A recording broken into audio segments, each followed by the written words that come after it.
Hello बच्चों। बच्चों आज के इस वीडियो में होने वाला है क्या, सैंपल पेपर उस सवाल के बेटे क्लास 10th साइंस का। और बेटे इसमें हम लोग डिस्कस करेंगे फिजिक्स के क्वेश्चन।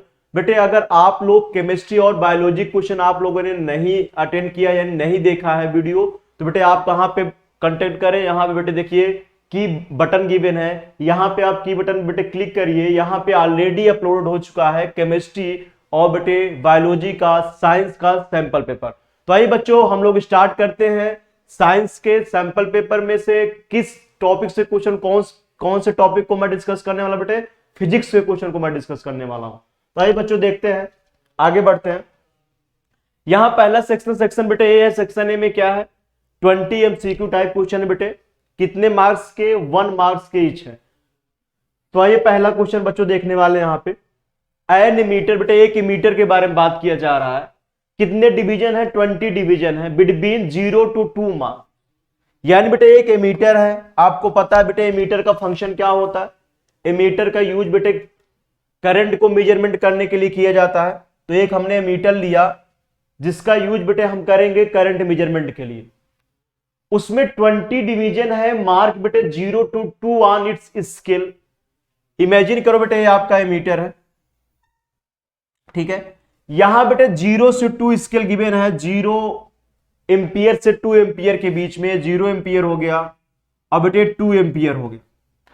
0 एम्पियर से 2 एम्पियर के बीच में 20 डिवीजन है, यानी इनके बीच में ऐसे बेटे कितने डिवीजन है, 20 डिवीजन है।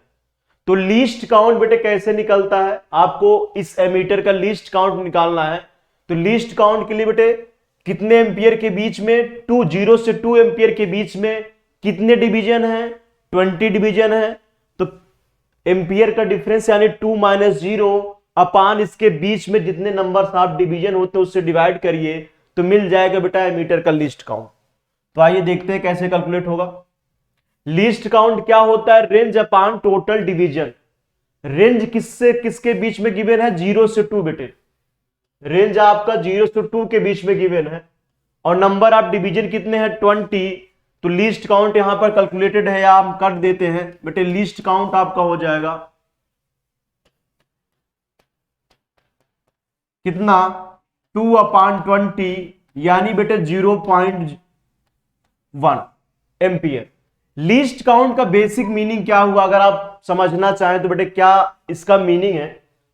बेटे यहां से देखिएगा, अगर बेटे 0 से 2 के बीच में यानी बेटे इस रेंज के बीच में अगर कितने डिवीजन है, 20 डिवीजन है, तो मिनिमम बेटे मेरा जो एमीटर है मिनिमम कितना मेजरमेंट कर सकता है।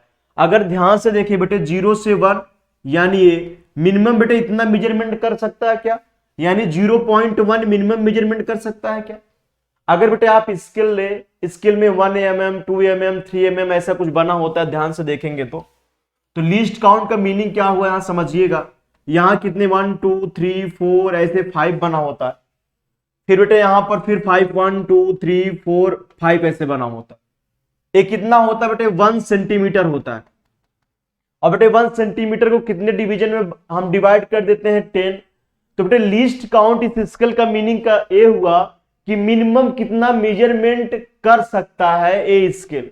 तो मिनिमम कितनी वैल्यू माप सकता है, यानी कितनी छोटी छोटी वैल्यू को मेजर कर सकता है बेटे, इतना छोटी वैल्यू मेजरमेंट कर सकता है क्या, यानी 1 mm मेजरमेंट कर सकता है क्या।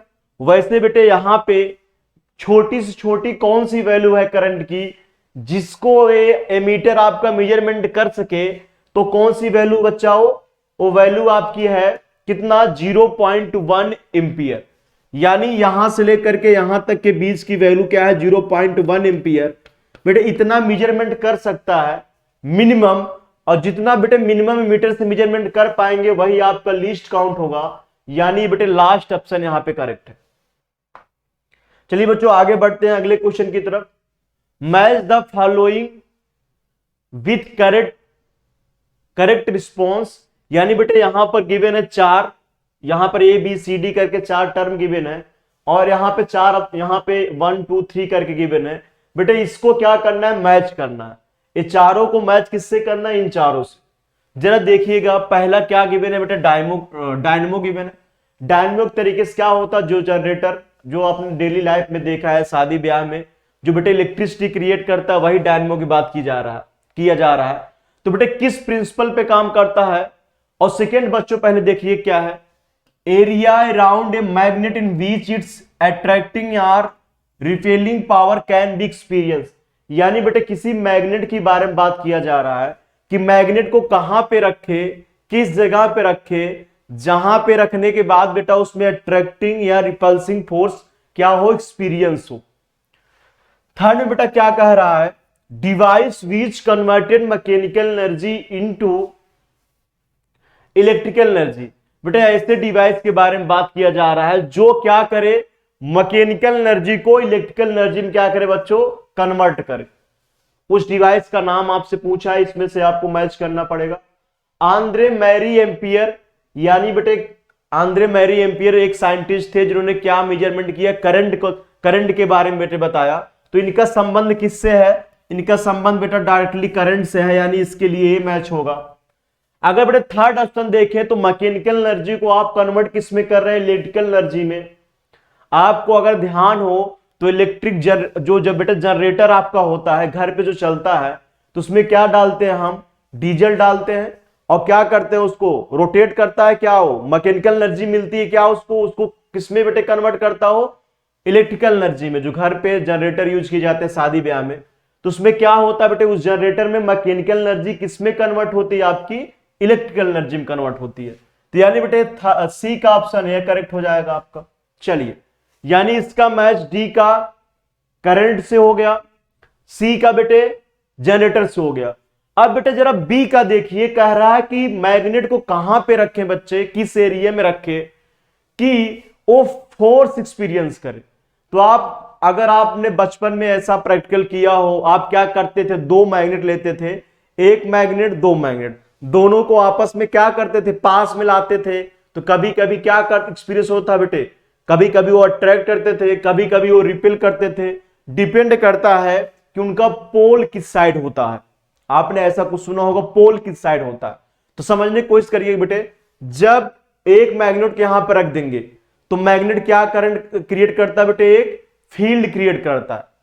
और बेटे उस फील्ड के अंदर दूसरा मैग्नेट जो आएगा उस पे वो लगाएगा फोर्स। हो सकता है बेटे फोर्स कैसे कर रहा हो, उसको अट्रैक्ट करता हो सकता है रिपेल करता हो, डिपेंड करता है मैग्नेट का कौन सा पोल इस साइड है। ठीक है, तो सिंपल सी बात है, यानी जहां पे मैग्नेटिक फील्ड होगा उसके अंदर दूसरे मैग्नेट को ले आएंगे तो क्या करेगा बच्चों, फोर्स एक्सपीरियंस करेगा। यानी एक मैग्नेट था हमने लिया था, दूसरा मैग्नेट बेटे लेके आते हैं तो क्या करता है, मैग्नेट अट्रैक्ट करता है, कभी कभी रिपेल करता है। एक क्यों होता है समझ में आ गया। जब बेटे एक मैग्नेट यहां रखा है तो अपने चारों तरफ क्या क्रिएट करेगा बेटे, फील्ड क्रिएट करेगा, और इस फील्ड में दूसरा मैग्नेट आप लेके आएंगे तो क्या होगा, उस पर फोर्स का एक्सपीरियंस होगा। यानी मैग्नेट को कहां ले जाना पड़ेगा, मैग्नेटिक फील्ड में, यानी मैग्नेटिज्म यानी मैग्नेटिक फील्ड में ले जाना पड़ेगा। ये देखिएगा आपका ये वाला ऑप्शन करेक्ट। यानी इसके लिए बेटा मैं थर्ड लिख दे रहा हूं, इसके लिए बेटा सेकंड हो जा रहा है, इसके लिए फोर्थ हो जा रहा है। ले दे के बचा क्या है बेटे, डायनेमो के लिए work on electromagnetic principle. Dynamo किस पर वर्क करता है बेटे, इलेक्ट्रोमैग्नेटिक प्रिंसिपल पे काम करता है। यानी इसके लिए आपका वन ऑप्शन करेक्ट हो जाएगा।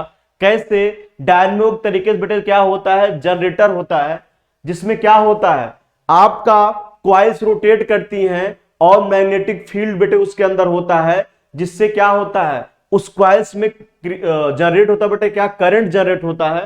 तो इस प्रिंसिपल को क्या बोलते हैं, इलेक्ट्रोमैग्नेटिक प्रिंसिपल बेटे बोलते हैं। इसी पे आपका डायनेमो वर्क करता है। तो अगर देखा जाए तो ए का 1, बी का बेटे थर्ड, सी का सेकेंड, डी का 4, कौन सा ऑप्शन आपका मैच कर रहा है, ए का 1, बी का बेटे थर्ड, सी का सेकेंड, डी का 4। यानी अगर ध्यान से देखें तो ऑप्शन सी आपका करेक्ट है यहां पे। तो बच्चों आगे बढ़ रहे हैं, ऑप्शन सी को यहां पे क्लिक करके आगे बढ़ रहे हैं।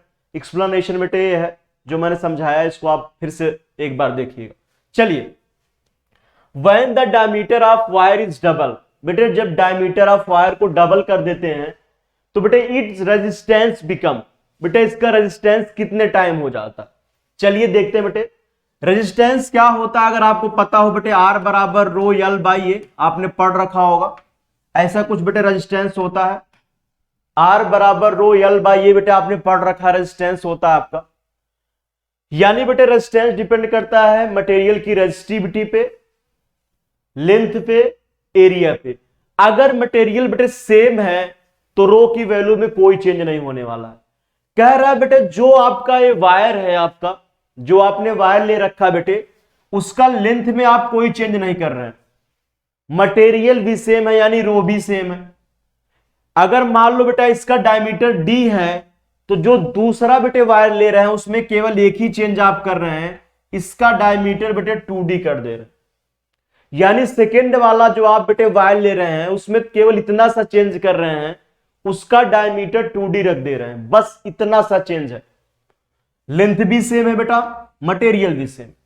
अगर इसके लिए रेजिस्टेंस को बेटा R1 आप लिखें तो यहां पे एरिया क्या आ जाएगा, पाई बाई 4 इंटू डी स्क्वायर। क्योंकि बेटे आपका वायर जो होगा सर्कुलर होगा तो उसका एरिया की बात करें उसके तो पाई बाई 4 डी स्क्वायर होगा बेटे।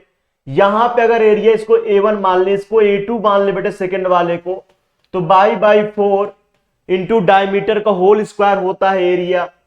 जिसको ना पता हो, पता होना चाहिए बेटे। अगर हम किसी क्या ले स्फेयर पार्ट का, ना स्फेयर पार्ट नहीं बेटे, सर्कुलर पार्ट का एरिया निकालने की कोशिश करें तो मैथ में आपको पढ़ाया गया होगा, देखिएगा ध्यान से बेटे, ये सर्कुलर बॉडी है। अगर इसका एरिया लिखना चाहें तो डायमीटर के टर्म में, डायमीटर क्या होता है बेटे, ये डी होता है, तो इसका एरिया होता है पाई बाई 4 इंटू डी स्क्वायर। क्या होता है बेटे, इसका एरिया होता है, एरिया क्या होता है, पाई बाई 4 इंटू डी स्क्वायर। तो बेटे वहीं से मैं लिख रहा हूं, यहां इसका डायमीटर डी था, इसका डायमीटर 2D था, तो बेटे ऐसा हो जाएगा एरिया। इसको सिंप्लीफाई थोड़ा और करेंगे आप तो बेटे A2 की वैल्यू आ जाएगी यहां से पाई बाई 4 इंटू 4D स्क्वायर। ठीक है। अब बेटे अगर पहले वाले का रेजिस्टेंस R1 मान ले, सेकेंड वाले बेटा R2 मान ले, तो R1 बाई R2, जरा R1 R2 पहले आप कैलकुलेट करें बेटे, R1 और R2 कैलकुलेट करिएगा, देखिएगा R1 क्या आ जाएगा बेटे, रो यल बाई ए की value pi by 4 into D square. बेटे R2 जरा वहां से आप निकालें, R2 क्या आ जाएगा, R2 आ जाएगा rho L upon pi by 4 into D square into 4। क्या बेटे 4 भी है क्या इसके साथ, pi by 4 into D square तो है, साथ ही साथ बेटा 4 है।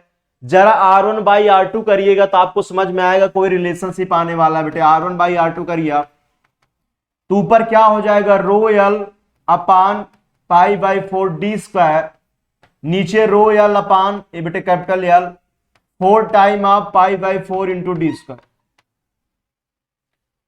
बेटे डिनोमिनेटर ऊपर जाएगा, ए डिनोमिनेटर नीचे आएगा, और बेटे कन्वर्ट हो जाएगा फाइनली ऐसा, rho into L into 4 pi by 4 into D square upon rho into L, बेटे नीचे आएगा pi by 4 into D square. Cut पिट कर दीजिए बेटे, एक कैंसिल आउट यहां से हो जाएगा, ए रोयल रोयल यहां से कैंसिल आउट हो जाएगा, तो R1 बाई R2 की वैल्यू आ जाएगी 1 बाई 4। R1 बाई R2 की वैल्यू बेटे आ जाएगी 4:1 आ जाएगी, सॉरी R1 बाई R2 आ जाएगा बेटे 4:1। अब देख लीजिएगा R2 कितना हो जा रहा है, R2 बेटे हो जा रहा है वहां से R1 बाई 4 यानी 1/4 टाइम हो जा रहा है। अगर R2 की वैल्यू बेटे बात करें तो 1/4 टाइम हो जाएगा, शायद आपको दिख रहा होगा। कौन सा ऑप्शन करेक्ट है आपका बेटे, यहां पे सी करेक्ट हो जाएगा। चलिए आगे बढ़ते बच्चों, यहां से चलिए आगे बढ़ा जाए, सी ऑप्शन करेक्ट है। आगे बढ़ते हैं नेक्स्ट क्वेश्चन की तरफ। बेटे यहां पे देखिएगा एक स्टूडेंट बेटे प्रैक्टिकल परफॉर्म करता है, पढ़िए experiment, find the focal length of the convex lens by keeping A lighting candle on one end of laboratory table, a screen on its other end, the lens between them as shown in figure। बेटे figure ऐसा कुछ given देखिएगा, यहां पर एक candle है, देखिए रखा है, यहां पे लेंस रखा है बेटे, आपको ना दिख रहा हो तो लेंस है आपका, ये बेटे आपकी स्क्रीन रखी है। ठीक है। अब क्या कह रहे हैं, the position of 3 are adjust to get a sharp image of the candle flame on the screen. बेटे इस तरीके से कैंडल की पोजीशन को एडजस्ट की जाती है कि जो इमेज बने इस लेंस से इस स्क्रीन पे शार्प इमेज बने। चलिए ठीक है, कोई बात नहीं है। If now the candle flame were to be replace by a distant lamp, यानी एक दूर बेटा लैंप रख रहे हैं, कहां से, इस लेंस से दूर लैंप रख रहे हैं। क्या यहां पर देखिएगा, if now the candle flame were to replace by a distant lamp, यानी जहां पे बेटा आपका कैंडल फ्लेम है उससे दूर कहीं पे रख रहे हैं हम, क्या उससे दूर रख रहे हैं, एक लैंप रख रहे हैं। तो आपको कह रहा है the student would be able to get a sharp image of this distant lamp on the screen by moving. बेटे अगर आपको शार्प इमेज चाहिए, यानी आपको ऐसा कुछ है, यहां पे बेटा देखिएगा आपका क्या गिवन है, एक आपका कैंडल है, ए आपका लेंस है बेटे, ए आपका क्या है, स्क्रीन है। ये लेंस जो कौन सा बेटे लेंस है, कॉन्वेक्स लेंस है। तो आपको पता होना चाहिए कॉन्वेक्स लेंस में बेटा इमेज कैसा बनता है, इसका मतलब कॉन्वेक्स लेंस में इमेज रियल बनता है। कॉनकेव लेंस इसलिए नहीं लिया गया क्योंकि उसमें रियल इमेज नहीं बनता। अगर रियल इमेज नहीं बनेगा बेटा स्क्रीन पे हम उसको नहीं हमारा जो रियल इमेज बेटा स्क्रीन पे आ सकता है, वर्चुअल इमेज स्क्रीन पे नहीं कभी भी जो है हम बना सकते हैं। तो यहां पर इसलिए बेटे लिया गया कॉन्वेक्स लेंस। अब बेटे यहां पर रखा गया आपका क्या, आपका ये रखा गया है आपका ये रखा गया क्या, कैंडल रखा गया। अगर आपको शार्प इमेज चाहिए, अगर बेटे आपको शार्प इमेज चाहिए कहां पे, स्क्रीन पे, तो आपको इतना समझ में आना चाहिए शार्प इमेज का मतलब होता है बेटे जितने पास बनेगा फोकस लेंथ के। बेटे इमेज जितना पास बनेगा फोकस लेंथ के उतना ही क्या होगा, आपका इमेज का जो क्वालिटी होगा शार्प होगा। यानी जितने नजदीक बनेगा किसके, फोकल लेंथ के करीब, उतना बेटे आपका इमेज शार्प बनेगा, और जितना दूर फोकल लेंथ से बनेगा उतना इमेज क्या बनेगा, डल बनेगा, यानी उतना शार्प नहीं बनेगा। यानी शार्प इमेज मिल रहा है तो जरा आप लेंस को देखिएगा ध्यान से। बेटे आपका एक कॉन्वेक्स लेंस है, अगर कॉन्वेक्स लेंस है, स्क्रीन यहां कहीं है, चलिए स्क्रीन, बेटे यहां पे क्या होता है, एफ होता है क्या, ये 2F रखते हैं क्या, ए बेटे एफ डैश मान ले, कुछ भी मान ले, एफ डैश, या बेटे इसको 2F डैश, ये फोकस होता है बेटे इसके लिए centre of curvature, focus centre of curvature. चलिए एफ डैश मैंने मान लिया है। अगर बेटे ऑब्जेक्ट कहां से कहां रखेंगे, फोकस और 2F के बीच में इमेज कब बनेगा, जब ऑब्जेक्ट कहां रखेंगे बेटा, इसके बीच में रखेंगे क्या बेटे, जब ऑब्जेक्ट को आप 2F से लेकर इनफाइनाइट के बीच में रखेंगे, यानी इस 2F के बीच, यानी centre of curvature 2F dash से इनफाइनाइट के बीच में रखेंगे, तो इमेज किसके किसके बीच बनेगा बेटा, 2F से F के बीच में बनेगा। हमें शार्प इमेज अगर चाहिए तो इमेज किसके बीच बनना चाहिए, फोकस के करीब बनना चाहिए। इसके लिए एक ही चांस है बेटे कि हम ऑब्जेक्ट को कहां रखें, 2F डैश से इनफाइनाइट के बीच में। सर F क्या है, 2F क्या है, F डैश क्या है, 2F डैश क्या है, तो बेटे F क्या है, इधर से जब लाइट रे आएगी जो फोकस होता है। और बेटे इस कर्व सरफेस का सेंटर ऑफ कर्वेचर को 2F लिखते हैं। और बेटे इधर से लाइट आएगी जो फोकस होगा वो F डैश होता है। और बेटे इस कर्व सरफेस के लिए सेंटर ऑफ कर्वेचर को 2F डैश लिखते हैं। क्यों, क्योंकि सेंटर ऑफ कर्वेचर बेटे 2 टाइम ऑफ फोकल लेंथ होता है। और बेटे यहां ध्यान रहे जो मैं ये लिख रहा हूं, यहां बेटे F dash equal to F के बराबर होता है, 2F डैश 2F के बराबर होता है। यानी ये डिस्टेंस बेटा अगर ये पोल है आपका, तो पोल से ए वाला डिस्टेंस बेटे, ए वाला डिस्टेंस इक्वल होता है पोल से 2F का डिस्टेंस, पोल से 2F डिस्टेंस इक्वल होते। अब पॉइंट की बात करते हैं, अगर बेटे हमें शार्प इमेज चाहिए तो ऑब्जेक्ट को बेटा 2F डैश से इनफाइनाइट के बीच में यहां कहीं रखना पड़ेगा। तो आपका जो इमेज बनेगा बेटा F और 2F के बीच में बनेगा। यानी स्क्रीन कहां पर रखी होगी बेटे, F और 2F के बीच में कहीं रखी होगी। कब, जब यहां पे बेटे क्या रखा होगा, कैंडल रखा होगा। तो जब बेटे यहां पे कैंडल रखा होगा तो हमें शार्प इमेज चाहिए, तो हमें कहां इमेज बनाना पड़ेगा बेटे, फोकस से करीब। यानी हम ऑब्जेक्ट को 2F डैश से इनफाइनाइट के बीच में कहीं रखे होंगे तो इमेज हमारा F से 2F के बीच में कहीं बनेगा जो शार्प होगा। जितना F के करीब होगा उतना इमेज शार्प होगा। यानी बेटे स्क्रीन यहां ना होकर के इसके बीच में कहीं होगी। यानी बेटे आपकी स्क्रीन जो मैंने यहां बनाया है, ध्यान से देखिए, ये स्क्रीन यहां पे ना होकर के बेटे यहां कहीं स्क्रीन होगी। मैं एक लाइन से रिप्रेजेंट कर देगा। अब बेटे मैंने दूसरा ऑब्जेक्ट लिया, अब कह रहा है कैंडल की जगह आपको क्या लेना है, कैंडल की जगह बेटे आपको लेना है डिस्टेंट लैंप, यानी एक लैंप लेना है जो कैंडल से भी दूर रखा हो। बेटे एक लैंप लेना है, कैंडल तो यहां था तो इसका इमेज यहां बढ़ रहा था, अब उसको बेटा कैंडल से भी दूर रखना है, यानी उस ऑब्जेक्ट का डिस्टेंस, यानी उस लैंप का डिस्टेंस बेटा इस लेंस से जहां पर कैंडल था उससे भी दूर है। यानी अगर लेंस आपका ये था, कैंडल ये था, तो बेटे हम इस समय जो लैंप ले रहे हैं उसको और दूर ले रहे हैं लेंस से। डिस्टेंट लैंप का मीनिंग ये है बेटे जहां पर आपका एक कैंडल था लेंस से उससे भी दूर रख रहे हैं क्या हम ऑब्जेक्ट को।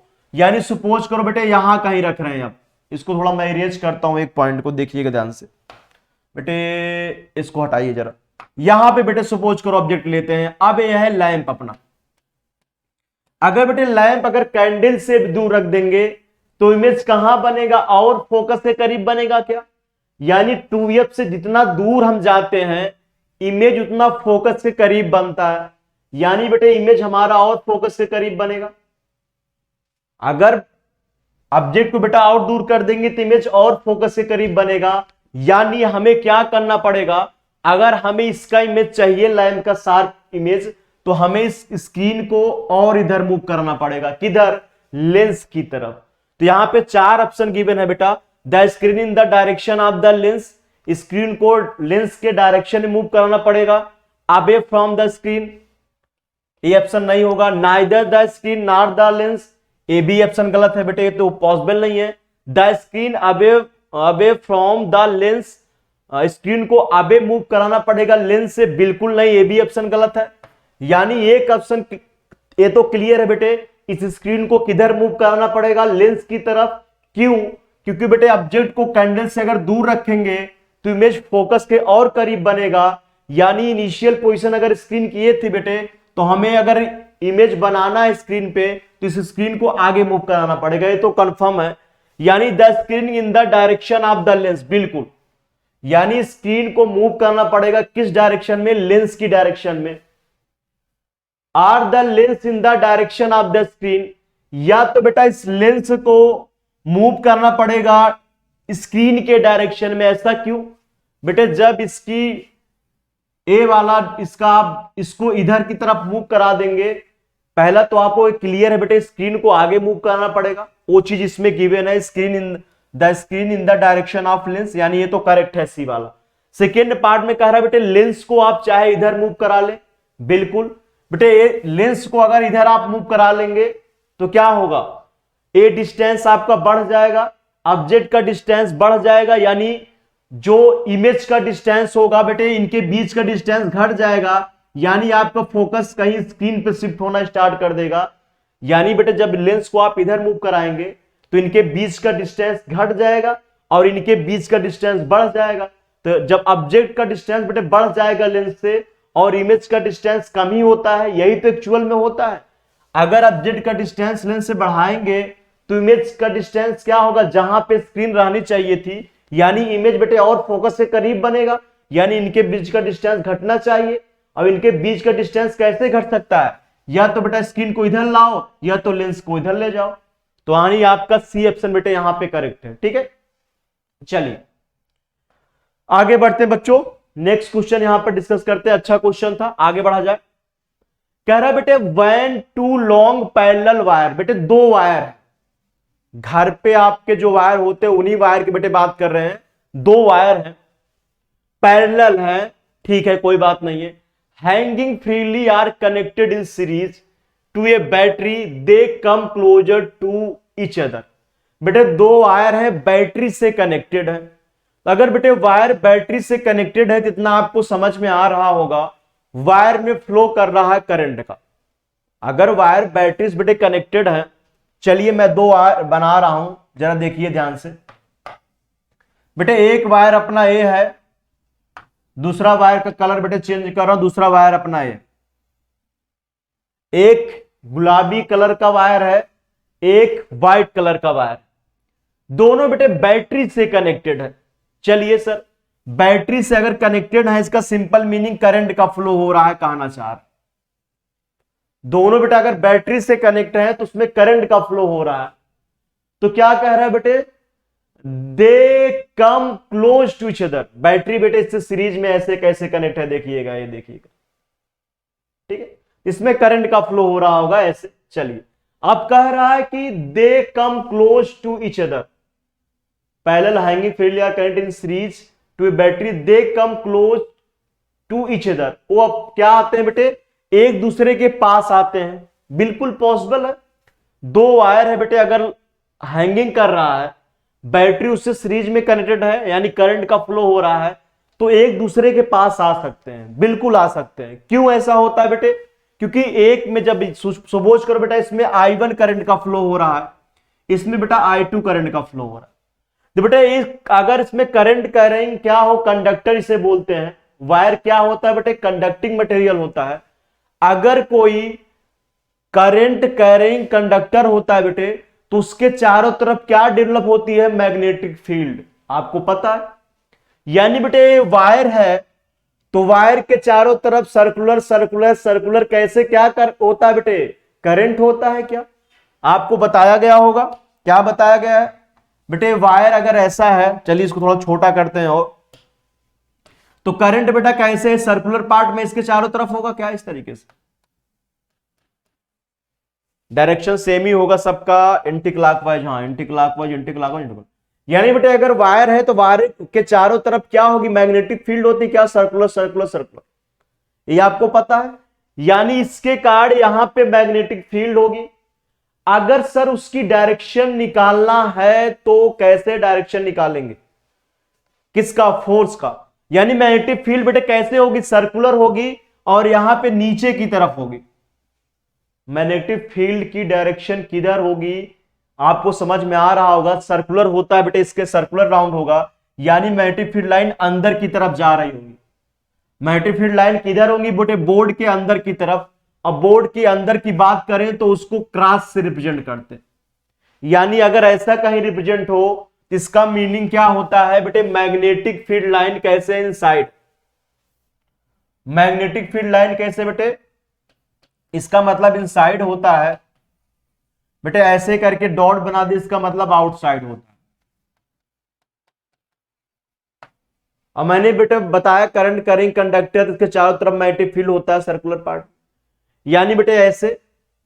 और अगर आप इसको लीजिए, राइट हैंड लीजिए, राइट हैंड को फिंगर को कर्ल करिए, तो बेटे राइट हैंड अगर करंट इधर है तो राइट हैंड फिंगर कर्ल करिए बच्चों, तो ये क्या होता है, ये आपका बताती है क्या, ये मैग्नेटिक फील्ड लाइंस आपकी होती हैं जो कर्ल करते हैं, देखिएगा ये कर्ल जो करते हैं ये मैग्नेटिक फील्ड लाइंस होती है। यानी मैग्नेटिक फील्ड लाइंस इसके कारण जो बेटे यहां पर होगी, अंदर की तरफ होगी, यानी क्रॉस साइन लिख सकते हैं क्या यहां पे।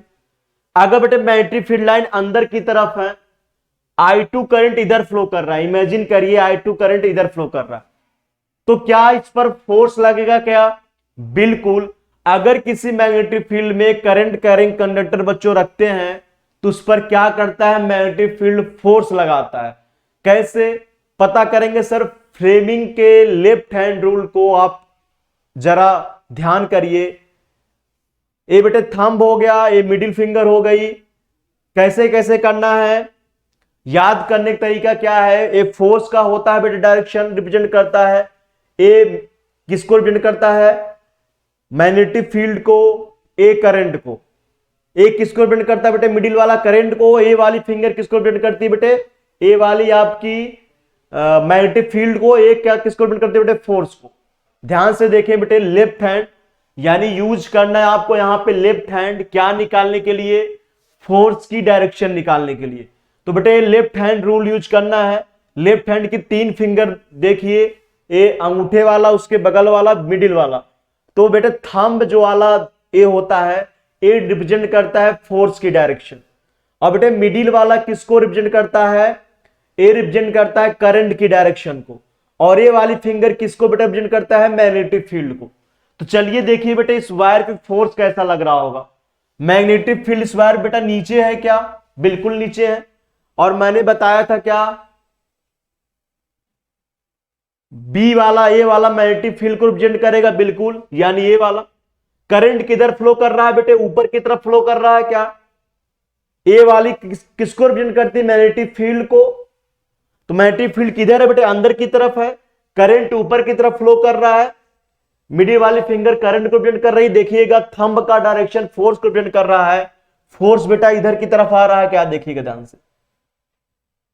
अगर फ्लेमिंग लेफ्ट हैंड रूल बेटे यूज करिए तो ये किसको रिप्रेजेंट करता है आपको, ए रिप्रेजेंट करता है आपका ए वाला मैग्नेटिक फील्ड को, ए वाला बेटे करंट को, ए वाला फोर्स को।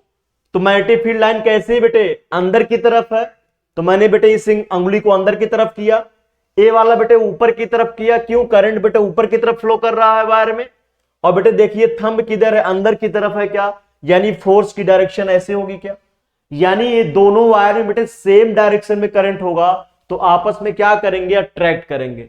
हो सकता है, बिल्कुल, यह मैंने करके दिखा दिया बेटे, अट्रैक्ट कर रहे हैं, ठीक है। चलिए, और बेटे रीजन क्या है, wires carrying current in opposite direction repel to each other. बेटे अगर करंट की डायरेक्शन अपोजिट कर दे तो आपस में रिपेल करेगा। फ्लेमिंग के लेफ्ट हैंड रूल को जरा यहां पे भी यूज करके आप देखिए, यहां पे देखिएगा ऐसे, मैग्नेटिक फील्ड बेटे किधर होगी, अंदर की तरफ होगी, ये वाला मैग्नेटिक फील्ड रिप्रेजेंट करेगा। अब बेटे नीचे वाला करंट की डायरेक्शन देखिए दिखा रहा है, अब फोर्स की डायरेक्शन बेटे इधर की तरफ आ रही है, यानी दोनों वायर क्या कर रहे हैं, आपस में रिपेल कर रहे हैं।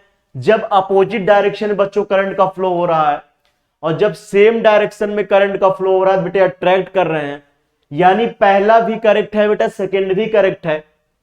पहले बेटे क्या रहा है, दो वायर हैं, अगर उसमें करंट का फ्लो हो रहा है तो आपस में अट्रैक्ट करेंगे, यानी पहला बेटे करेक्ट हो सकता है जब सेम डायरेक्शन में होगा, तो बिल्कुल सही बोला है। सेकंड वाला भी करेक्ट है, बट सेकंड बेटे फर्स्ट को करेक्ट एक्सप्लेनेशन नहीं दे रहा है, क्योंकि इसके बारे में नहीं बता रहा है कि क्यों आपस में अट्रैक्ट कर रहे हैं, बल्कि ये बता रहा है कि अगर उल्टा कर देंगे करंट की डायरेक्शन तो आपस में रिपेल करने लगेंगे।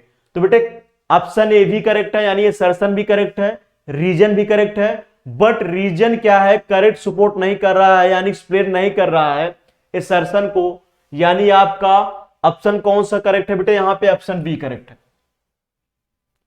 चलिए नेक्स्ट क्वेश्चन बच्चों देखते हैं, अगला क्वेश्चन क्या है, सेक्शन बी यहां पे आ गया। सेक्शन बी में बच्चों हम लोग डिस्कस करने वाले 6 मार्क के, ये है 6 very short answer type question है बेटे, यहां पे कितने मार्क्स के, 2 मार्क्स के हैं।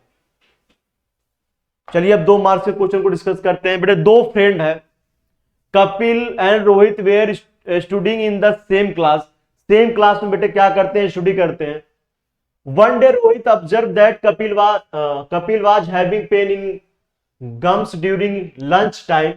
बेटे एक दिन कपिल को पता चला, Kapil was having pain, Kapil को वन डे रोहित ने ऑब्जर्व किया कि कपिल को पेन हो रहा है दांतों के अंदर, लंच टाइम के समय में दांत के अंदर। Rohit told Kapil that father was dentist, कि भाई डेंटिस्ट के पास जाओ, ठीक है, जेम्स के कार्ड हो रहा है तो यानी डेंटिस्ट के पास जाओ, clinic, asked him to visit his father clinic. Rohit told ने कपिल से कहा that his father was dentist, उसके पापा डेंटिस्ट यानी दांतों के डॉक्टर हैं, तो आप उनके पास विजिट करिए। रोहित फादर एग्जामिन कपिल, यानी रोहित के पिता ने क्या किया, उसका एग्जामिन किया, भाई क्या दिक्कत है क्या दिक्कत नहीं है, फिर एडवाइस दिया। Soon he got recovered, after that he start taking care of his mouth and he washed his mouth properly after every meal, यानी खाने के बाद तुरंत क्या करना है आपको, अपने माउथ को क्लीन करना है और कैल्शियम रिच डाइट लेना है, ताकि जो है दांतें आपके मसूड़े मजबूत रहें, क्योंकि क्या होता है दांतों में कैल्शियम्स होते हैं, तो कैल्शियम डाइट का फॉलो करने के लिए बोला, क्योंकि दांतों में प्रॉब्लम आ गई थी उसके। चलिए ये सब रीजन था, यानी कपिल और बेटे क्या था, आपका रोहित फ्रेंड थे, और कपिल के आपके फादर रोहित के फादर बेटे क्या थे, डेंटिस्ट थे, तो उसने कपिल को सलाह दिया कि भाई आपके दांतों में अगर दर्द है या प्रॉब्लम है तो जाइए हमारे पिता को दिखाइए, और उन्होंने काफी कुछ सलाह दिया कि खाना खाने के बाद जो है दांतों को मुंह को धुलना चाहिए, सब सलाह दिया। तो आगे बेटे क्वेश्चन क्या है इसमें है, identify the mirror used by the dentist. बेटे पहला पॉइंट ये है कि किस मिरर से डेंटिस्ट क्या करता है, identify the mirror use by the dentist. बच्चों कौन सा मिरर यूज करता है? अगर दांत के अंदर बेटे हमें कुछ देखना है, कोई प्रॉब्लम है या केविटी हो गया, कोई भी प्रॉब्लम है, तो हमें कैसा इमेज चाहिए बेटे? मैग्नीफाइड इमेज चाहिए। अगर लेंस के हेल्प से हम मिरर के हेल्प से बच्चों अगर हम दांत के अंदर कुछ देखना चाहते हैं, मुंह के अंदर कुछ देखना चाहते हैं, तो हमें मैग्नीफाइड इमेज चाहिए। और मैग्नीफाइड इमेज कौन बनाता है बेटे? आपका केवल एक ही लेंस बनाता है, वो बनाता है concave lens. Convex lens mirror बेटे कॉनकेव मिरर बनाता है, ना कि कॉन्वेक्स मिरर। यहां पे मिरर की बातें की गई है बेटे, कौन सा मिरर यूज करता है? तो कौन सा मिरर यूज करता है बेटे? कॉनकेव मिरर यूज करता है। क्यों? क्योंकि कॉनकेव मिरर बच्चों मैग्नीफाइड इमेज देता है। कब? जब ऑब्जेक्ट को बेटा पोल से कहां पर रखते हैं? पोल से फोकस के बीच में रखते हैं। यानी अगर हम यहां पे कॉनकेव मिरर बच्चा एक बार ड्रा करें तो बेटे आपका पोल हो जाएगा, ये फोकस हो जाएगा। तो पोल और फोकस के बीच में जब ऑब्जेक्ट होता है बेटे तो हमें मिलता है मैग्नीफाइड इमेज। तो हम लोग कौन सा बेटे यहां पे मिरर यूज करते हैं? कॉनकेव मिरर का यूज करते हैं। कॉन्वेक्स का क्यों नहीं बेटे? कॉन्वेक्स में क्या होता है? इमेज बनता है वो डिमिनिश्ड इमेज बनता है, और दांत के अंदर कुछ कमियां है उसे देखने के लिए हमें मैग्नीफाइड इमेज बनाने की जरूरत है। तो हम यूज करेंगे कौन सा इमेज, कौन सा मिरर बेटे? यहां पे कॉनकेव मिरर। यहां मैं लिख रहा हूं कॉनकेव मिरर। चलिए बेटे सेकेंड पार्ट जरा इसका देखिएगा। Name the phenomenon of light by which doctor is able to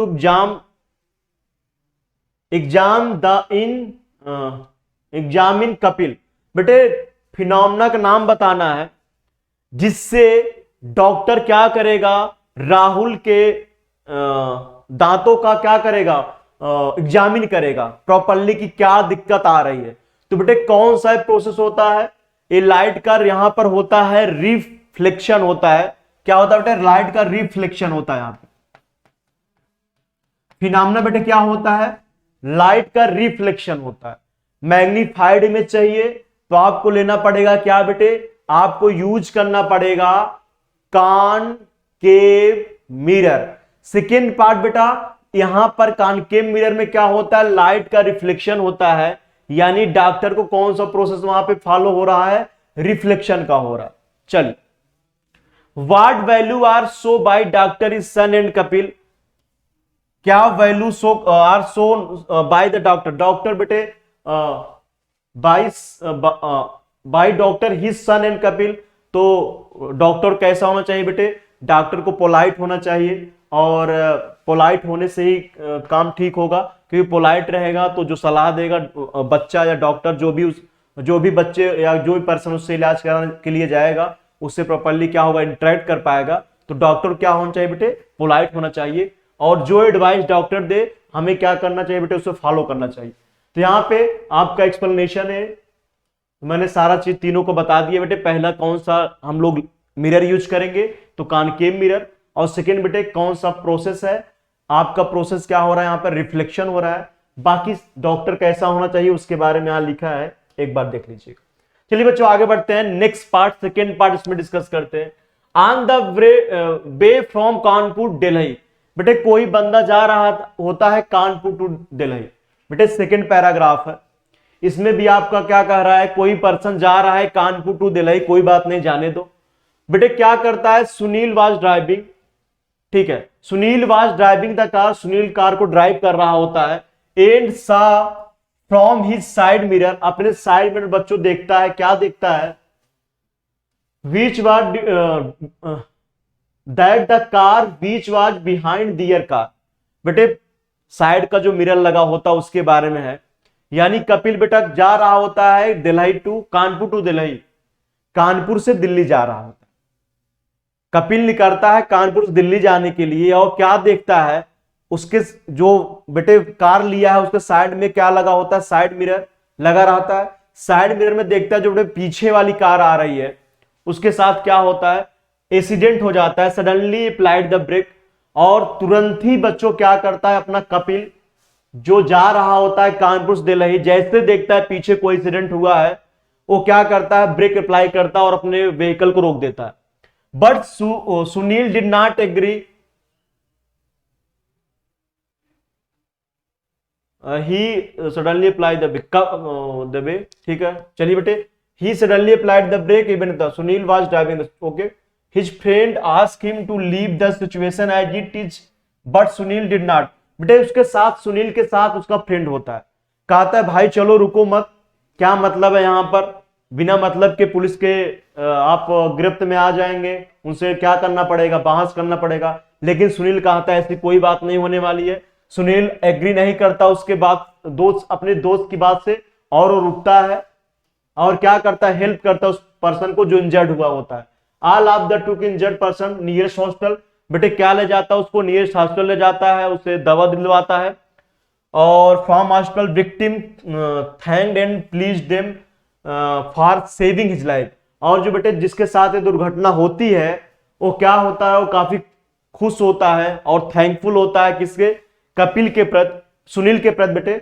और क्या बोलता है, चलिए सेविंग लाइफ के लिए बेटे उसको क्या करता है, थैंक्स करता है। तो ये बेटे आपका पैराग्राफ है, ऐसा कुछ है कि क्या है, साइड मिरर लगा है, साइड मिरर में वो देखता है किसको, पीछे वाले व्हीकल को, पीछे वाले व्हीकल को देखता है और एक्सीडेंट हुआ रहता है तो रुकता है, क्या करता है, उसको हॉस्पिटल ले जाता है, उसकी मदद करता है। फाइनल बेटे यहां पे क्वेश्चन पे आते हैं। पहला है name the type of mirror from which Sunil सा द एक्सीडेंट। बेटे सुनील किस मिरर की हेल्प से जो साइड में यानी उसके पीछे जो एक्सीडेंट हुआ है उसको देखता है, तो मिरर किस टाइप का होता है, मेनली आपको ये जवाब देना।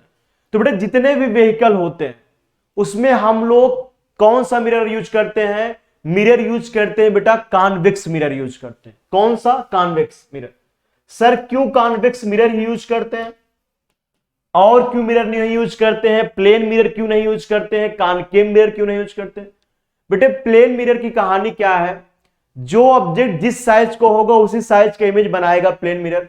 और साथ ही साथ बच्चों लेटरल इन्वर्जन का एक कंसेप्ट होता है, जिससे क्या होता है, कोई लेटर ए लिखा है जो सिमेट्रिकल लेटर हो तो सही दिखेंगे, बट कोई लेटर जो सिमेट्रिकल है जैसे यल, यल उल्टा बना हुआ आपको दिखता है क्योंकि लेटरल इन्वर्जन होता है उसका। तो इसलिए बच्चों प्लेन मिरर का हम यूज नहीं करते, क्योंकि जो कभी कभी कुछ अगर किसी व्हीकल में कुछ लिखा होता है तो हम उसको पढ़ नहीं पाते उसके लिटरल इन्वर्जन की वजह से। और इस साथ ही साथ बच्चों प्लेन मिरर क्या करता है, सेम साइज के इमेज बनाता है, जिसकी वजह से कम इमेज बन पाता है उस मिरर पे, इसलिए भी हम लोग नहीं यूज करते हैं प्लेन मिरर। अगर बेटे कॉनकेव मिरर की बात करें तो कॉनकेव मिरर की एक कहानी क्या होती है, वो बेटे रियल इमेज तो बनाता है बट इन्वर्टेड इमेज बनाता है। यानी अगर पीछे व्हीकल आ रही है और अगर पीछे व्हीकल को आप देखना चाहते हैं अपने मिरर में तो उल्टा आपका इमेज उसका बनेगा। क्यों, क्योंकि आपको पता है जब ऑब्जेक्ट कहां से कहां रखा होता है बेटे, जब ऑब्जेक्ट फोकस से लेकिन इनफाइनाइट पर रखा होता है कॉनकेव मिरर में, तो पीछे यानी फोकस से लेकिन इनफाइनाइट डिस्टेंस पे जितने भी बच्चों व्हीकल होंगे कैसे बने इमेज दिखेंगे, उल्टा इमेज बनेंगे और मैग्नीफाइड बनेंगे। तो आपको देखने में काफी दिक्कत होगी क्योंकि उल्टा आप पहचान भी नहीं पाएंगे व्हीकल कैसे है, कहां पे है, किस डायरेक्शन में। तो बेटा अगर हम यहां पे कॉन्वेक्स मिरर यूज करते हैं, इसका रीजन ये है कि इसकी खूबी क्या होती है बेटे, ये बनाता है हर समय कैसा इमेज, इरेक्ट इमेज। चाहे ऑब्जेक्ट बेटा इस लेंस से कितनी भी दूर पे रख दो, कॉन्वेक्स मिरर से कितनी भी दूर पे रख दो, कितनी भी पास रख दो, ये इमेज कैसा बनाएगा, वर्चुअल इमेज बनाएगा जरूर बट इरेक्ट इमेज बनाता है। और हमें कैसा इमेज चाहिए, इरेक्ट इमेज ही चाहिए। और साथ साथ बेटा कॉन्वेक्स मिरर की एक और खूबी होती है, ये बनाता है डिमिनिश्ड इमेज यानी छोटा साइज में, यानी बड़ी सी ट्रक पीछे अगर दिख रही है तो उसका इमेज बिल्कुल छोटे में बना देता है। इससे क्या फायदा होता है बेटे, इससे जो साइड का जो आपका मिरर लगा होता है ज्यादा से ज्यादा ऑब्जेक्ट का क्या बना पाता है, इमेज, किस में, उस मिरर में। इसलिए बच्चों जो एक कपिल है यानी जो सुनील है बेटा, वो जो मिरर यूज कर रहा है साइड में, वो कौन सा मिरर है, कॉन्वेक्स मिरर है। सेकेंड बेटे देखते हैं why this mirror is used as side mirror vehicle. मैंने इसका एक्सप्लेनेशन इसी के साथ दे दिया था, तो आपका सेकेंड भी बेटे उस दिन कवर हो गया क्यों यूज करते हैं। What can you learn from the Sunil character. Sunil के कैरेक्टर से हमें क्या सीखने को मिला बेटे, कैरेक्टर सीखने से यही मिला कि कहीं रोड पे एक्सीडेंट हो तो क्या करें, उसकी मदद करें, ले जाएं हॉस्पिटल में, उसका प्राइमरी इलाज कराएं। ऐसा ना हो कि कोई एक्सीडेंट हुआ हो किसी का और उसको आप देखते हुए इग्नोर करके आगे निकल जाएं। तो सुनील के कैरेक्टर से यही सीख मिलता है कि जिस किसी को भी रोड पर एक्सीडेंट पर्सन दिखे उसकी हमें क्या करनी चाहिए बच्चों, मदद करनी चाहिए। चलिए, ये आपका पैराग्राफ हो गया, आगे बढ़ते हैं। नेक्स्ट क्वेश्चन बच्चों सेक्शन सी है। सेक्शन सी में क्या है? सेक्शन सी में बेटे 7 शार्ट कैरिंग टाइप 3 मार्क्स के बेटे क्वेश्चन है, यानी 7 बेटे क्वेश्चन है। और उसमें कितने हैं, हर से कितने मार्क्स से बच्चों क्वेश्चन है? 3 मार्क्स के क्वेश्चन है। तो आइए देखते हैं पहला question, question number 7। Sudha find out that the sharp image of window pan of her science laboratory is found at A distance 50 centimetre from the lens.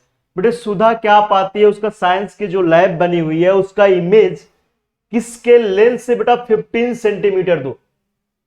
अगर बेटा वो इमेज क्या कर रही है, उस लैब की बेटा अगर उसको मिल रहा है क्या, हाँ, लेंस से 15 सेंटीमीटर दूर, इसका सिंपल मीनिंग अगर बेटे उसको स्क्रीन पर वो इमेज को फॉर्म करा रही है तो लेंस कौन सा उसने यूज किया है बेटे? कॉन्वेक्स लेंस यूज किया है। क्यों बेटे? कॉन्वेक्स लेंस में ही बेटे क्या होता है, आपको रियल इमेज मिलता है।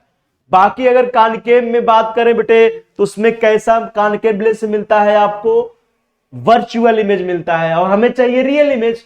तो लेंस कौन सी ली रखी होगी आपकी, क्या सुधा जी ने कौन सा लेंस ले रखा होगा बेटे? सिंपल सा बात है, कॉन्वेक्स लेंस ले रखा होगा। चलिए अब बेटा क्या कैसा क्या हो रहा है जरा हम आपको बताते हैं। बेटे सपोज करो लेंस है, अब बेटे आपकी लैब है, ये लेंस है और ये लैब है।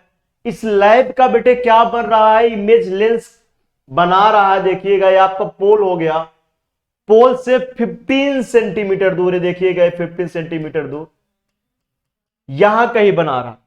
बेटे पोल के बाद अगर कुछ मार्किंग करे इस लाइन पे, प्रिंसिपल लाइन पे, बेटे पोल हो गया आपका, तो यहां कहीं बेटे F2 होता है, ये बेटे 2F2 होता है। सर F2 F1 क्या है ये सब? तो क्या क्या दिन देखने पड़ रहे हैं, F2 F1 क्या है? तो बेटे F1 F2 फोकस का रिप्रेजेंटेशन है। इस साइड से लाइट रे आएगी, फोकस यहां होगा, इस साइड से लाइट रे आएगी, फोकस यहां होगा। और 2F2 2F1 क्या है बेटे? सेंटर ऑफ कर्वेचर, इस कर्व के लिए, दूसरा इस कर्व के लिए। और आपने बच्चा पढ़ रखा होगा F1 F2, F1 इक्वल बेटा F2 होता है, यानी ये डिस्टेंस बेटा इसके बराबर होता है और ये वाला डिस्टेंस इसके बराबर होता है। आपने पढ़ रखा है। अब बेटे क्या कह रहा है कि अगर ऑब्जेक्ट को कहां रखा बेटे, काफी विंडो पैन इतना बिल्डिंग विजिबल हर आउटसाइड, ठीक है, window pane without disturbing the lens in which direction will see move the screen to इतना। अब बेटे यहां पे कुछ और चेंज कर रही Sudha. See now to try the focus the building visible to her outside the window, यानी विंडो के आउटसाइड जो इसकी बिल्डिंग है, विंडो के बजाय क्या पूरा बेटे क्या करना चाहती हो? See now try to focus the building visual of her outside the window instead of the window pane without disturbing the lens. बेटे लेंस को बिना डिस्टर्ब किए वो सब कुछ बिल्डिंग का दिखाना चाहती है। अभी विंडो तक सीमित था, लेकिन विंडो के बाहर जो भी चीजें उसको दिखाना चाहती है। आपका जो पूरा बना हुआ है लैब, उसको सब कुछ दिखाना चाहती है। तो in which direction will see move the screen, बेटे स्क्रीन को उसको किस डायरेक्शन में मूव करना पड़ेगा ताकि जो है क्या बने, शार्प इमेज बने। और what is the approximate focal length, बेटे आपका अप्रोक्सीमेट फोकल लेंथ आपसे पूछा जा रहा है। बेटे इनिशियल कंडीशन में इमेजिन करो आपकी लैब यहां कहीं होगी क्या, और उसकी विंडो यहां कहीं होगी, जो भी है बेटे उसका इमेज कहां पे बन रहा होगा, कहीं 2F2 और F2 के बीच में। जब ऑब्जेक्ट, चूंकि लैब तो बगल तो होगी नहीं, कुछ दूर पे होगी, तो बेटा उसका इमेज कहां बन रहा था? 15 सेंटीमीटर। यानी बेटे 15 सेंटीमीटर आप माने या ना माने, ये किसके बीच होगा? F2 और 2F2 के बीच में होगा। यानी focal length centre of curvature के बीच में ही इमेज बन रहा होगा। बेटे यहां पर कहीं स्क्रीन लगी होगी, मैं बना दूं तो यहां कहीं बेटे स्क्रीन लगी होगी। अगर इस विंडो का इमेज बना रहा होगा तो अगर बेटा इस बिल्डिंग का या हर पार्ट का इमेज अगर आप देखना चाहते हैं, यानी आपने ऑब्जेक्ट को और दूर कर दिया, कहां से, इस लेंस से। जब बेटे लेंस से आगे का सारा पोर्शन इधर सब आप देखना चाहते हैं, तो यानी अब क्या कर दिया बच्चों, ऑब्जेक्ट का डिस्टेंस लेंस से और दूर बढ़ा दिया। अगर बेटे जितना आप इस कॉन्वेक्स लेंस से डिस्टेंस बढ़ाएंगे ऑब्जेक्ट का, उतना इमेज किसकी तरफ शिफ्ट होगा बेटे, फोकस की तरफ शिफ्ट होगा। अगर ये ऑब्जेक्ट यानी ये पूरा बिल्डिंग काफी दूर हो, काफी दूर आपको दिख रहा हो, यहां कहीं होगा, तो यानी लेंस से बेटा डिस्टेंस का काफी दूर हो जाएगा। जब लेंस से इसका डिस्टेंस काफी दूर हो जाएगा, तो इमेज आपका कहां पे बनेगा, किसके करीब बनेगा, फोकस के करीब। यानी अगर बिल्डिंग इस लेंस से इनफाइनाइट दूरी पर होगी, यानी काफी दूरी पर होगी, जिसे आप इनफाइनाइट मान लेते हैं, तो आपका इमेज कहां बनेगा, इस फोकस के आसपास बनेगा बेटे, यहां पर कहीं बनेगा। यानी आपको स्क्रीन अब यहां पे रखना पड़ेगा विंडो का इमेज बनाने के लिए यहां पे, लेकिन पूरी बिल्डिंग का इमेज चाहिए। यानी आपने क्या कर दिया बच्चों, अब लेंस से डिस्टेंस दूर और रख दिया ऑब्जेक्ट को। पूरा इमेज के लिए क्या करना पड़ेगा आपको, अगर शार्प इमेज चाहिए, यानी काफी अच्छा इमेज बने, शार्प इमेज चाहिए, तो आपको कहां पर लाना पड़ेगा इसको। अगर ऑब्जेक्ट का डिस्टेंस दूर कर देंगे तो इमेज फोकस से करीब बनेगा, यानी आपको ले आना पड़ेगा स्क्रीन फोकस की तरफ।